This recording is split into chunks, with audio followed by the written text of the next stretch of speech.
Hi everybody, it's Mrs. Martin again.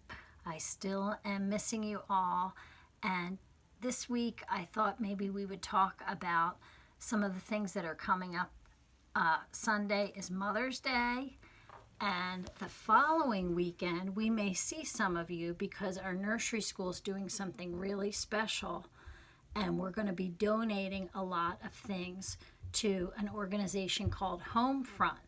And Homefront is an organization for families that are struggling to have enough money to feed their families. Some of them don't have places to live and they don't have a home. So our nursery school and all of our families in our nursery school are going to do something really special, and we're going to make some donations for Homefront. And then, as I said, Mother's Day is Sunday, and that's a day that we really want to be extra good and do some extra kind things for our moms.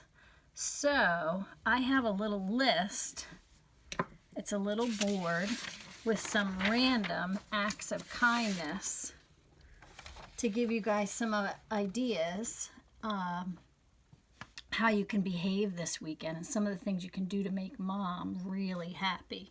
So some ideas are: you can give a compliment, you can give some extra hugs, maybe play really nicely with your brothers or your sisters.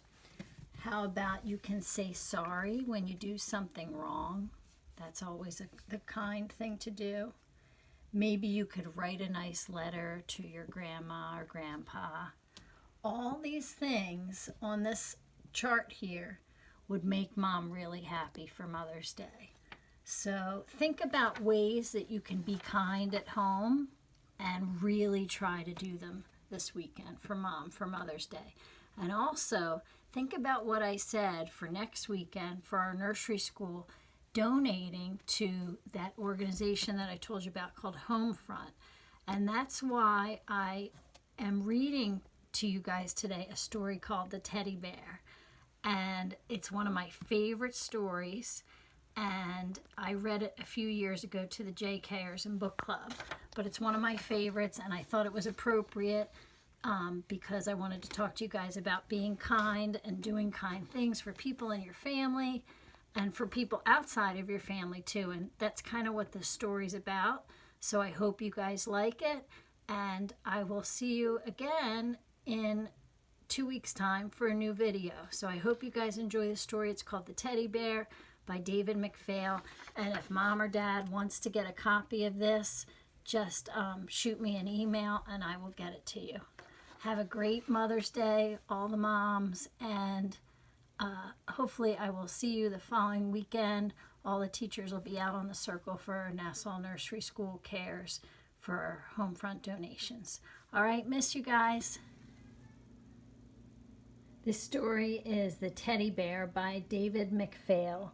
I read it a few years ago to the JK class in book club, and it's one of my favorites, and it's a story of love and kindness and compassion.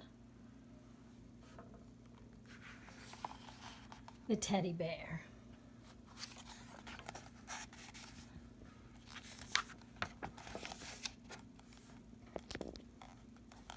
The teddy bear had a good home, a warm and cozy place to sleep, many friends, and someone who loved him.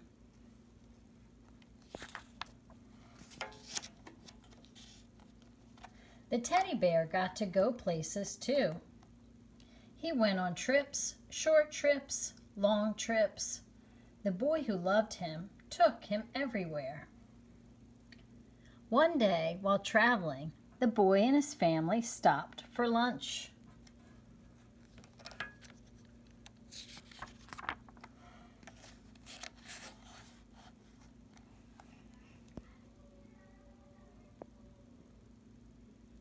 In a moment of confusion and forgetfulness, the teddy bear was left behind.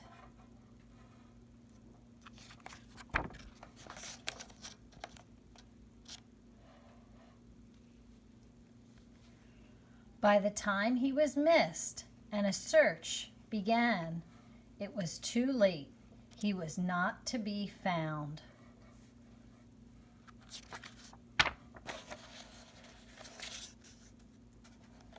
The teddy bear was unhappy and afraid.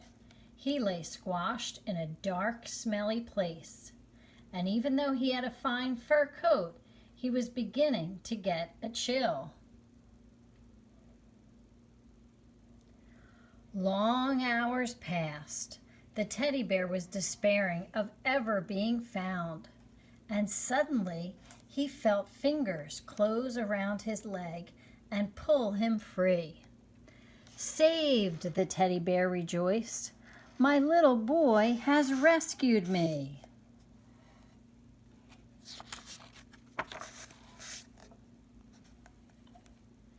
But the hands that held him did not belong to the little boy.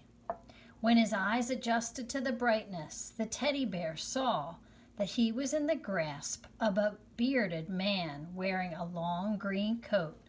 The man held up the teddy bear and stared.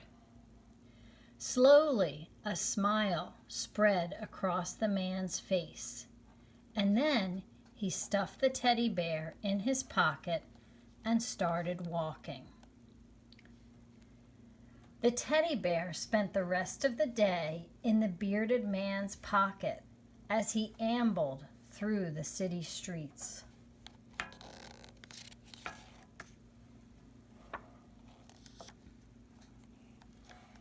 Night came on, and the man made his way home.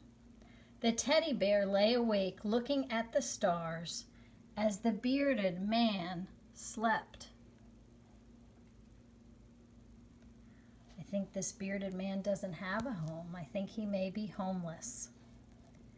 That night, for the first time since the teddy bear came into his life, the little boy went to bed without him.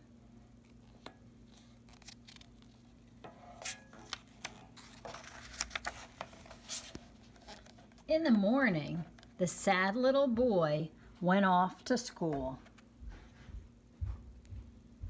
And the sad little teddy bear went back into the pocket of the long green coat as the man set out on his daily rounds. I think the man doesn't have a home and he has to pick food and trash to eat. Days passed and weeks went by, then months. The boy still missed his teddy bear, but with each passing day, he thought about him less and less. He had new toys to occupy him and new friends to keep him busy. As for the bear, he missed the little boy and his old friends, but he was enjoying his new life and the company of the bearded man. And best of all, the bear still felt loved.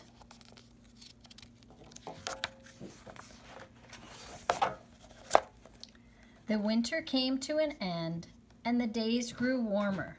The bearded man put away his long green coat. Now he carried the bear under his arms as he went about his business. One spring day, the man placed the teddy bear on a park bench while he looked for something. Now, it just so happened that the little boy was walking through the park that day with his mother and father. As he was passing the park bench, the little boy noticed the teddy bear.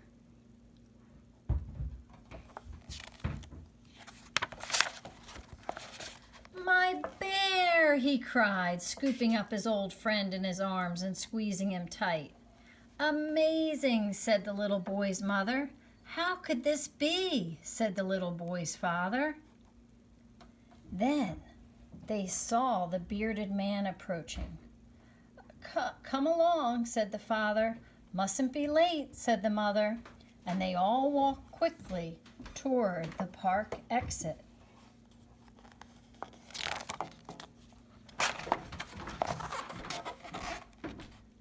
They were on the curb, waiting for the light to change, when they heard someone wailing.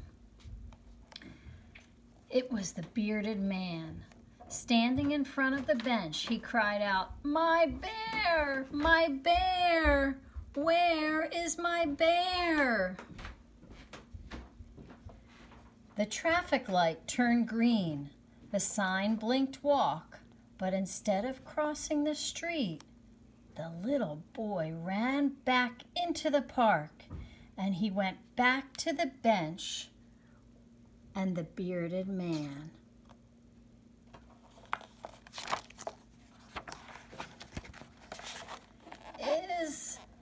Is this your bear?" the little boy asked, holding the teddy bear out to the man. The bearded man smiled. He took the teddy bear in his rough hands and he hugged him.